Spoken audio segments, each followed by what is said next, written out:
Recently, my father, an old Rhodesian, remarked that the annual Australia Day fiasco reminded him of Pioneers' Day in that country. Every year on September the 12th, the Union Jack was raised in Salisbury to honour the arrival of Cecil Rhodes and his column in 1890, those who had won first prize in the lottery of life, and in a more corporeal sense, had recently won the wars in Matabeleland. By the early 1960s, the mood was shifting. People of more liberal timbre were uncomfortable with the expression of unreserved patriotic sentiment, combined with a growing antipathy toward British policy in southern Africa on the other side of the political fence. But Rhodesia was a latter-day Sparta, and the numbers argument was the only argument that needed to be made. There was white rule or there was black rule, and nowhere in the middle could the difference be happily split, at least not along the timescale reformers wanted. The wise knew that an industrial society could not be handed over to a people recently uplifted from the Iron Age, and that, if the tribesman could assess good personal qualities in an individual, he was not equipped to make the same judgments about society writ large. But the experimenters on the other side of the Atlantic, drunk with Enlightenment universalism despite their own segregated society, were enthusiastic for a different kind of 1776. We all know how that experiment went and the mirth that accompanied it. Persona non grata, the old Rhodesians became a byword for the sins of racism, of colonialism, of white supremacy, and all the rest, a stateless, disappearing people. The rightness or wrongness of the Rhodesian cause can be hotly contested, certainly, but an age that worships egalitarianism could conclude matters only one way. After Rhodesia's unilateral declaration of independence in 1965, the country staggered through war, terrorism, and sanctions until capitulation in 1980. More states now recognize the Republic of South Ossetia, that nobody has heard of, than ever recognized Rhodesia. Zimbabwe was born in its stead, and we know how that turned out. But just as nobody wanted to recognize Rhodesia, few want to recognize that unrestrained utopian egalitarianism has limits. To first the Shona and Matabele ve victus, to the Rhodesians in turn ve victus. We postmoderns, who believe we have ascended beyond the thoughts of Thucydides and Hobbes and the Gallic chief Brennus, must remember that behind the velvet glove is the iron fist. Lydia Thorpe, speaking in Melbourne on Australia Day, was honest when she said she wanted real power, and by now it is clear that inches will never suffice for those who desire miles. Every concession only leads to the next one, and it begins to feel like a zero-sum game. There are vast differences between the Rhodesia of the 60s and 70s and the Australia of the 20s. Differences in geography, constitution, the spirit of the times, and most of all in demographics. Despite the inverse comparison, it increasingly seems the Rhodesians were merely the first cab off the rank. Unlike the Rhodesians, a demographically robust society, particularly a materially and militarily powerful society, must be transformed inwardly before it can be defeated. The numbers here are not the same, but the indigenous issue merely forms the thin edge of the wedge, a wedge more Camp of the Saints than Black Hawk Down. All of it serves to break apart, piece by piece, the legitimacy of the European roots of our country, the legitimacy of Europeans in our country at all. 2% of the population are vanishingly unlikely to ever run the show, but there are many others who stand to gain from the deracination of the country, which once we thought a noble venture into Enlightenment virtue. Race is back, if it ever went away in the first place, and historic Australia is on the wrong side of the argument. Not that the historic Australia nation particularly wants to have the argument. Self-flagellation and a belief in the primacy of the individual over any collective suffices instead. But individualism is a game that everybody else must play to work, and we've bet the house that this game is more attractive than the varied forms of collectivism that for most of human history have held sway. If the British Empire was acquired in a fit of absence of mind, Australia might be given away in a fit of self-loathing. Pick up any journal article on the subject from any university.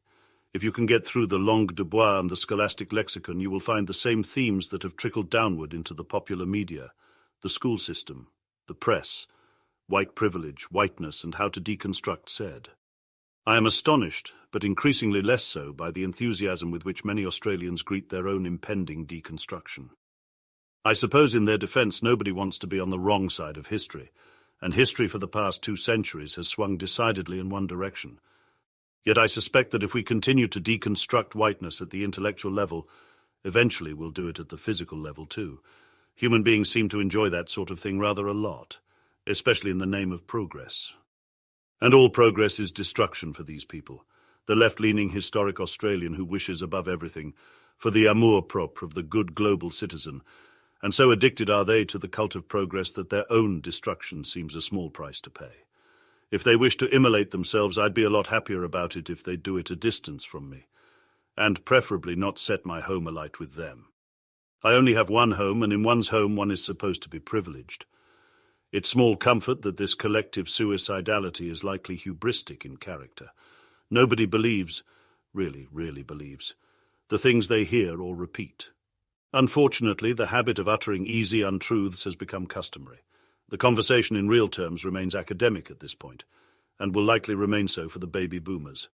For the younger generations, the question will be existential in coming decades.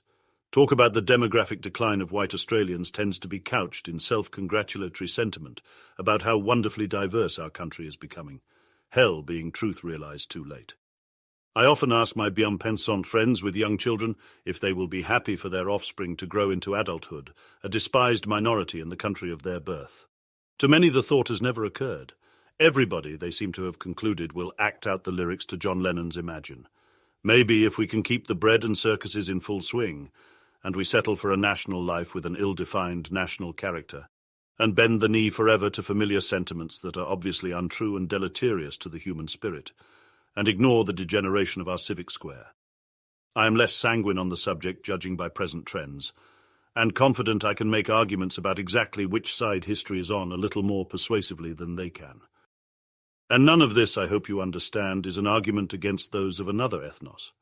Some Rhodesians, no doubt, had malice in their hearts, as some Australians do today, man being what he is. No, this is an argument against a progressive ratchet that never ceases to make demands, that insists on removing the traditional foundation of a nation that never asked for it. Our own reformers will never be satisfied, as permanent revolution is the best means by which they can get their way. And if there is a great deal of malice in a nation, that is where you will find it today. If Australians acquiesced to this project and caused it to gain such a foothold, it is because too many were afraid to say what they suspect to be true, and we have been boiled like the proverbial frog. Many more equate decency with refusing to face hard truths, and who does not want to seem decent? Our cardinal sin is not racism, but cowardice. We would prefer to sacrifice the Australia we knew than risk being called a racist, and nobody is more guilty of this than conservative politicians. Where is the man with the thumos to shout enough? Australia Day remains. He would be a hero to the cowed everyman and a villain to the ABC. What better accolade than that? At a micro level, human friendship can transcend difference, and be better for it. At a macro level, the opposite appears to be true unless you annihilate all difference, the ties of family, or families at all, and create something devoid of historical character. This might be beyond the scope of the utopians, though they are trying their damnedest to do it. All the differences that once existed between nations will exist within them instead. Indigenous Australia has territorial claims to parts of the country. New migrants do not, and so their claims must be political, economic, cultural, social, and moral in character. The future is likely best case Brazil, worst case Zimbabwe. The Zimbabweans who took the country wanted a home they could call their own. Settler Australians have no lesser right, and rights are in the end only enshrined by power. This is the lesson of Zimbabwe, to speak nothing of consequences to human life. Our own Bush War has been decades long. It will not involve Marxist guerrillas in the bush with AK-47 rifles crossing into Mozambique and back with impunity. Instead, it will constitute empowered activists spouting the invective we no longer find alarming, assisted by legions of cosmopolitans with plunder on their mind, permitted by a morally exhausted majority that submit so the shouting will stop. But the shouting will never stop. There will be no sudden takeover of government, a signing over of the accounts, but a slow transformation of our institutions, our language, our customs, and our national spirit, one that is already well underway. We will awake one day and not recognize the country, our neighbours, our laws, our society, vae victus to Australia. And unlike the Rhodesians, we will have nobody to blame but ourselves.